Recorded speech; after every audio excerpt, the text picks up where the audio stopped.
निर्मल पावन माँ गंगा, हर मन भावन माँ गंगा, कभी कल कल करती, कभी छल छल करती, कभी बस मौन चली जाती है।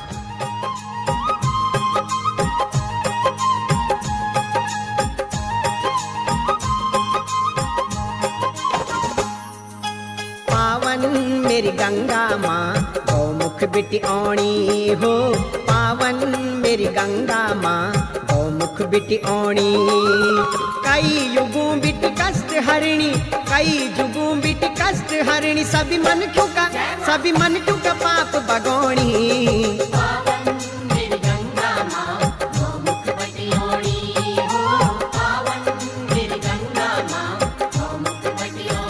हे गंगा माँ तेरू पानी अमृत छा हो, गंगा माँ तेरू पानी अमृत छा।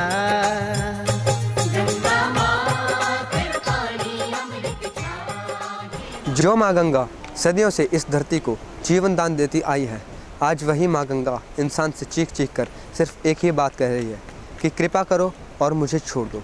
मुझ में इतनी गंदगी ना मिलाओ कि जानवर भी उस पानी को पीने से दुत्कार दे। जो माँ गंगा कभी बूंद बूंद में पवित्रता लेकर चलती थी, आज उसी गंगा में मिलते हैं जहर के निशान। यह जहर है गंदे पानी और समाज की अशुद्धियों का।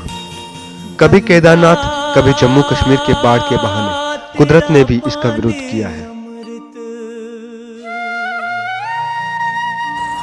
ऋषिकेश में गंगा पहाड़ों से उतरकर मैदानों का सफर तय करती है।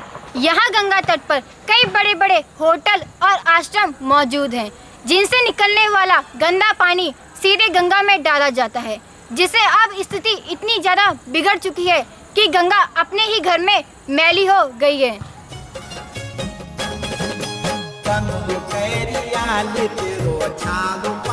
गंगा जी माँ का दूध लाज भी निराख जानी गंगा जी।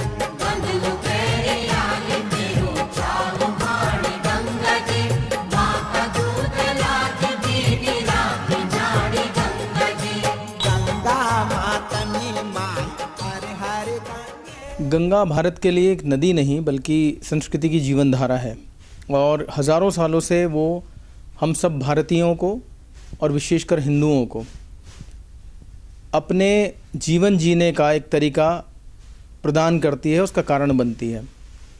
गंगा न सिर्फ मोक्षदायिनी है बल्कि वह आने वाली पीढ़ियों को भी तारने वाली है।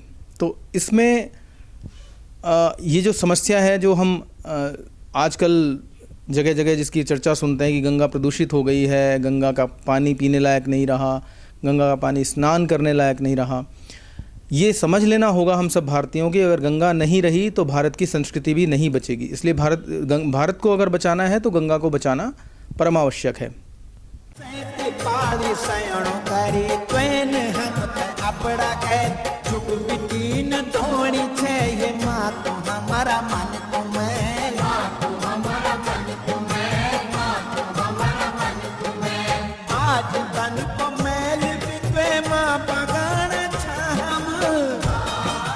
कहीं भी वो सरकारी विभागों की अनदेखी के कारण होती है, क्योंकि सरकारी विभागों का कोई भी प्लान 20 साल पीछे चलता है।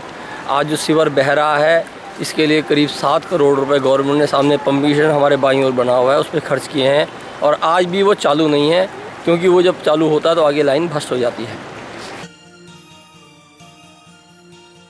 तो पहली बात तो ये, गंगा पर होने वाले परियोजनाओं, चाहे वो बांध परियोजनाएं हों, चाहे वो अन्य किसी तरह की विकास परियोजनाएं हों, उस पर वो काम करने से पहले बहुत गहन विचार करने की आवश्यकता है। दूसरी बात ये कि गंगा में मिलने वाली जितनी भी उपधाराएं हैं, उपनदियां हैं, इसके अतिरिक्त गंगा में किसी तरह का भी कोई कचरा, चाहे वो नगरीय कचरा हो, चाहे वो औद्योगिक कचरा हो और चाहे और किसी तरह का कचरा हो, उसे प्रवाहित होने से रोका जाए। तो इसके लिए हमें न सिर्फ सरकार को आगे आना होगा बल्कि स्वयंसेवी संस्थाओं को और जन जन में जागरूकता फैलानी होगी और उन्हें इस बात का संकल्प लेने के लिए बाध्य करना होगा कि गंगा हम सबकी है। गंगा किसी एक की नहीं है, पूरे देश की है बल्कि विश्व की है। और विश्व की जो धरोहर है, जो विश्व की जो गंगा है, उस पर कुछ करोड़ भारतीयों का अधिकार नहीं हो सकता, उस पर सारे विश्व का अधिकार है। इसलिए विश्व की गंगा को बचाने के लिए हम भारतीयों का कर्तव्य बढ़ता है। इसलिए गंगा को पवित्र रखने के लिए, गंगा को अविरल रखने के लिए, गंगा को निर्मल रखने के लिए प्रत्येक भारतीय को अपना कर्तव्य समझना होगा और उसका निर्वहन करना होगा। किसी ने सच ही कहा है कि इंसान गलतियों का पुतला है, मगर अभी भी समय है संभलने का। गंगा को बचाने की इस मुहिम में आप भी अपना सहयोग दे सकते हैं। ऐसी हमारी काम है, क्योंकि अभी नहीं तो कभी नहीं।